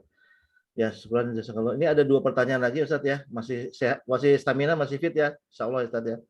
Latihan buat Ramadan Ustaz. Nah ini Insyaallah. yang tentang fidyah dulu, Ustaz. Karena urutannya fidyah dulu nih. Di sini ada pertanyaan ya. Izin bertanya Ustaz dari jemaah kita nih. Bayar fidyah itu dilaksanakan di awal atau setelah mau selesai puasa? Ya, baik. Lansia dan sakit. Silakan Ustaz. Siap. Ya. Metode bayar fidyah itu tidak dibayar di awal waktu. Sebab kalau di awal waktu ada kesan dia sudah merencanakan nggak mau puasa. Siap. Itulah kenapa para ulama mengatakan itu terlarang membayar fidyah di awal waktu. Tapi bayarlah fidyah ketika satu malam dia nggak puasa, dia bayar di malam tersebut. Satu hari dia nggak puasa, dia bayar di malamnya. Misal misal kita mulai hari Ahad besok misalnya atau hari Sabtu. Nah, ada seorang kakek nenek dia nggak puasa misalnya, maka dia udah boleh bayar fidyah di malamnya. Ini yang pertama. Yang kedua, dibolehkan juga dirapel di akhir bulan atau setelah bulan, tergantung kita ada duitnya atau enggak gitu. Ya, hal ini dikatakan oleh Imam Ar-Romli. Ya, dalam fatwa Ar-Romli, ya beliau mengatakan bolehnya fidyah dibayar setelah waktunya. Apa dalilnya? Hadis Bukhari dari Anas bin Malik. Di mana Anas bin Malik beliau membayarkan fidyahnya itu setelah terkumpul 30 hari. Dengan cara apa? Dia mengumpulkan rame-rame fakir miskin di rumahnya pasca lebaran, pasca hari raya. Gitu. Dengan cara makan bareng. Nah, dari sini kita paham juga bayar fidyah itu bisa dengan makanan pokok di sebuah negeri, kalau di kita ya beras begitu, sebanyak 1 mud, kurang lebih 0,75 kg, boleh dilebihin, bagus kalau dilebihin. Ya. Atau boleh juga dengan cara memberikan makanan yang siap saji, siap makan, gitu. Berapa kali makan? Sekali, bukan 3 kali. 3 kali itu kan budaya makan orang kita. Zaman dulu mah nggak makan 3 kali. Zaman Rasul belum dikenal makan 3 kali sehari. Jadi maksudnya itu ya sekali makan, yang mengenyangkan. Itu yang dicontohkan oleh Anas bin Malik, yang dia lakukan bayar fidyah seperti itu pasca Ramadan. Nah, sehingga ini menjadi dalil kata Romli, bolehnya bayar fidyah setelah selesai puasanya. Wallahualam bishawab, ya. Walaupun begini Ustadz ya, sedikit menambahkan pertanyaannya, walaupun sudah diestimasikan bahwa misalnya lansia tersebut ya udah pasti kelihatannya sih nggak bisa puasa lah gitu ya. Nah, jadi sudah sepuh gitu, lemah gitu ya. Nah, itu tetap nggak bisa di depan kan? Iya, sebaiknya tetap sebagaimana adabnya, dia membayarnya di belakang atau per malam tadi. Per malam. Per 1 kali puasa. Cuman kalau yang kayak begitu, itu kan kadang orang lupa, kalau per malam itu orang lupa. Dan nggak selalu dapat fakir miskinnya yang mana gitu. Beda dengan langsung 30 itu, bisa rame-rame lah kita ngundang anak yatim atau apa yang status mereka miskin. Ya, atau boleh kita titipkan saja ke siapa yang bisa membantu mencarinya gitu. Jadi bisa per 1 hari selesai langsung fidyah atau dirapel 1 bulan kemudian gitu ya di akhir. Bisa, iya betul. Jazakallah Ustaz atas penjelasannya. Mudah-mudahan menjawab ya pertanyaan tentang fidyah ya dari jemaah kita. Nah, berikutnya Ustaz, sini ada pertanyaan Ustaz. Assalamualaikum warahmatullahi wabarakatuh. Mohon izin titip bertanya, bagaimana sikap atau cara yang baik, terus kemudian menyampaikan kepada teman yang kita ketahui termasuk dalam orang yang tanpa ilmu, sebagaimana yang disampaikan Ustaz tadi. Baik. Lengkap ya Ustaz ya? Iya. Tugas kita memang kalau ketemu teman kayak begitu, baik secara medsos atau dunia nyata ya, dalam menyampaikan sesuatu, ya memang nggak langsung ibarat main bola, nggak langsung tendangan bebas ya. Sebab itu akan menyakitkan perasaan dia. Contoh gini nih, kan ada orang yang gampang banget nge-broadcast, nge-share sesuatu ya. Dan kita tahu sebenarnya itu hoax, itu nggak benar gitu. Dan kita tahu kalau itu hadis misalnya, itu hadis palsu sebenarnya. Nah, kita komennya langsung di bawahnya hoax. Nah, biasanya orang akan nggak terima. Biasanya orang tersinggung itu. baru nge-share udah dibilang hoax, sakit hati dia. Sebagusnya apa? Mungkin kita dengan cara memuji dulu, wah bagus banget ini kisahnya. By the way, misalnya mau tahu ini sumbernya dari mana ya? Bukunya buku siapa, rujukannya. Kalau bagus, kalau jelas saya akan share juga. Biasanya kalau dia nggak tahu, dia nggak akan jawab tuh. Karena emang ternyata emang itu palsu sebenarnya. Nah, ketika kita tunggu-tunggu nggak ada jawabannya, memang itu palsu. Nah, barulah di momen yang lain kita, kalau konteksnya medsos ya, kita bisa nge-share pentingnya ilmu, pentingnya tidak berbohong, berdusta atas nama agama, misalnya begitu. Kemudian kadang ada orang yang kita mau cara halus, cara ilmiah, tetap mereka nggak kena juga. Maka kalau udah kayak gini, ada bimbingan dalam Al-Quran, surat Al-Ghoshiyah itu, ya fadzakir innama anta mudzakir lasta alaihim bimuswaitir. Berilah peringatan, tugasmu hanyalah ngasih peringatan, kamu tak berkuasa memaksa mereka. Nah, ini kudu kita pegang. Artinya kalau mereka udah kita kasih tahu baik-baik, ya lemah lembut bahkan kadang dibarengi dengan bercanda gitu. Tapi mereka masih keras kepala, masih gitu-gitu juga. Ya memang begitu, kita nggak berkuasa memaksa mereka. Hati mereka bukan kita yang kuasa, ya kita serahkan kepada Allah. Semoga Allah memberikan hidayah kepada mereka, gitu aja. Wallahualam bishawab. Alhamdulillah, subhanallah. Mudah-mudahan menjawab ya pertanyaan dari jemaah ya, perihal bagaimana sikap kita ya untuk terkait dengan teman tersebut. Baik, kita ada satu pertanyaan lagi Ustadz. Jadi kita tuntaskan ya, kita sudah di ujung waktu tapi kita masih ada satu. Nah, ini dia tuh. Bismillah. Assalamualaikum Ustadz, mohon penjelasan terkait hadis puasa hanya dapat lapar dan dahaga tanpa mendapat pahala sama sekali. Sedangkan ya, hadis lain berbunyi ya kali ya, berbau kali ya, puasa untukku maka aku akan memberikan pahala langsung. Silakan Ustaz. Iya. Hadis yang pertama itu sudah kita bahas tadi, yaitu hadis riwayat Imam Ahmad, yaitu kam min shaimin laisa lahu min siyamihi ilal ju' wal atas. Betapa banyak orang yang berpuasa nggak dapat apa-apa dari puasanya kecuali lapar dan haus dan dahaga gitu. Nah, ini maksudnya puasa yang dikotori oleh hal-hal yang merusak. Itulah kenapa kita bahas di malam hari ini. Hal-hal merusaknya itu apa saja yang bisa masuk kategori hadis tersebut. Masuk kategori orang yang hanya berpuasa nggak dapat apa-apa. Adapun hadis qudsi, hadis Bukhari yang berbunyi as-siyamu li wa ana ajzi bihi, puasa itu untukku dan aku sendiri yang akan mengganjarnya, akan memberikan pahala untuknya. Ini konteksnya adalah mereka-mereka yang bebas, yang bersih dari perusak-perusak puasa yang tadi kita bahas. Dan Allah lah yang maha kuasa untuk memberikan berapa nilainya. Ya, inilah yang bikin puasa itu beda dengan yang lain. Makanya disebutkan itu rahasia Allah tentang masalah besarannya. Maka disebutkan wa ana ajzibihi, aku sendiri yang akan memberinya. Namun untuk yang lain kan ada penjelasannya. Kayak haji mabrur, penjelasannya ada apa? Ya untuk pahala zakat, pembersih harta, ada penjelasannya.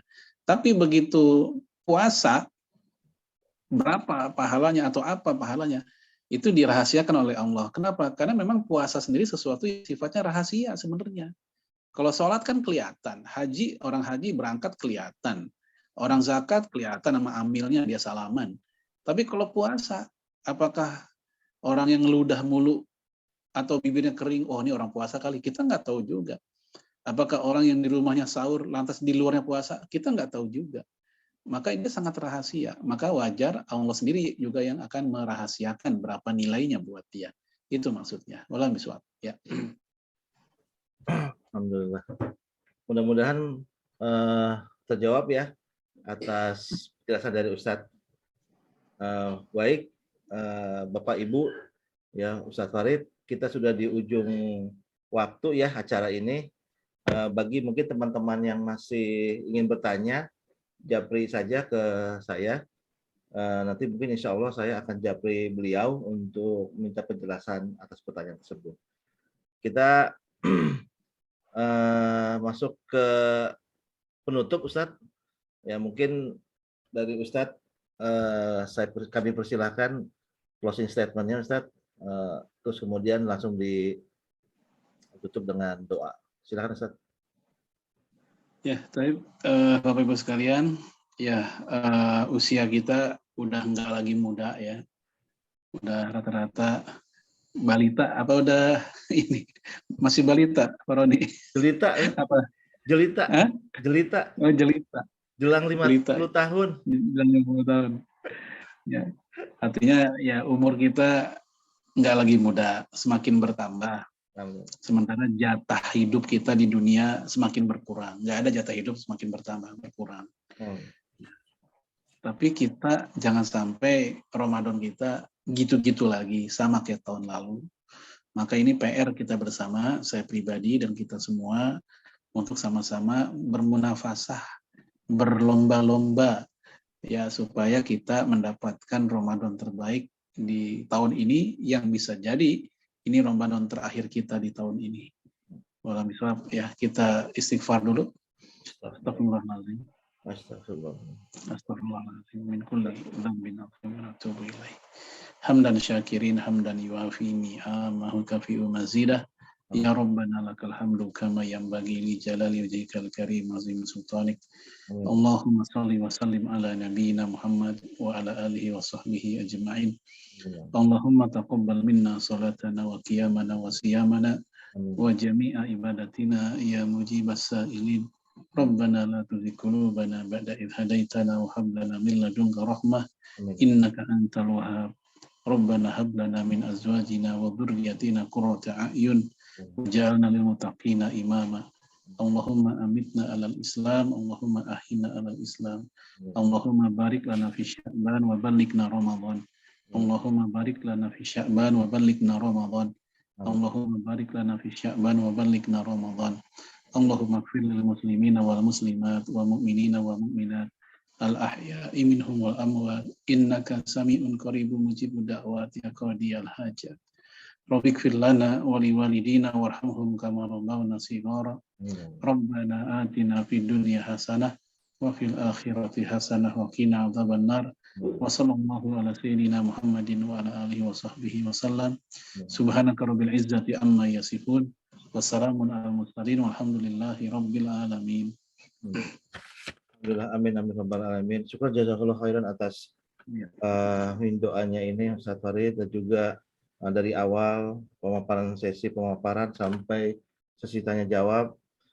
Semoga Allah memberikan keberkahan karunia ilmu atas diri Ustaz Farid dan keluarga Ustaz, kebaikan dunia dan akhirat, dan semoga Allah memberikan kemudahan-kemudahan buat kita para jemaah untuk mendapatkan ilmu-ilmu dari beliau dan mengaplikasikan dalam kehidupan sehari-hari, yang tentunya ilmu yang malam hari ini merupakan ilmu yang insya Allah kita aplikasikan di bulan Ramadan nanti. Dan juga semoga Allah memberikan kemudahan-kemudahan dan rasa istiqomah kita di dalam menjalankan agama kita. Amin amin rabbal alamin. Syukur jazakallah Ustaz atas semuanya Ustaz. Seperti biasa Ustaz, kami ada sesi berikutnya. Jika Ustaz ada acara berikutnya, mungkin dipersilakan untuk meninggalkan forum Zoom ini. Silakan Ustaz. Ya. Saya pamit dulu Bapak Ibu. Mohon maaf. Assalamualaikum. Waalaikumsalam. Baik, Bapak Ibu semuanya, kita sudah di ujung acara. Maka sebelum ditutup ada beberapa maklumat yang ingin kami sampaikan. Yang pertama, mohon maaf lahir batin ya semuanya, kita udah mau masuk bulan Ramadan, bertemu fisik kita agak sulit, namun insya Allah bertemu seperti Zoom ini juga merupakan silaturahmi yang kita bisa lakukan, kita maksimalkan. Yang pertama. Yang kedua, mungkin insya Allah di bulan April, karena ini masuk bulan Ramadan, taklim berikutnya di bulan depan mungkin kita tiadakan. Kita bertemu lagi nanti insya Allah di bulan Syawal, ya di bulan April, di bulan Mei, dengan tema kekhususan mungkin keutamaan atau faidah di bulan Syawal. Demikian dan terakhir pula yang ketiga yaitu mohon maaf lahir batin atas bila ada salah kata sikap dari sisi saya pribadi merupakan dari saya dan kebenaran semuanya dari Allah Subhanahu wa taala. Akhir kata kita tutup dengan doa kafaratus majelis. Subhanaka Allahumma bihamdika asyhadu alla ilaha illa anta astaghfiruka wa atubu ilaik. Assalamualaikum warahmatullahi wabarakatuh. Waalaikumsalam.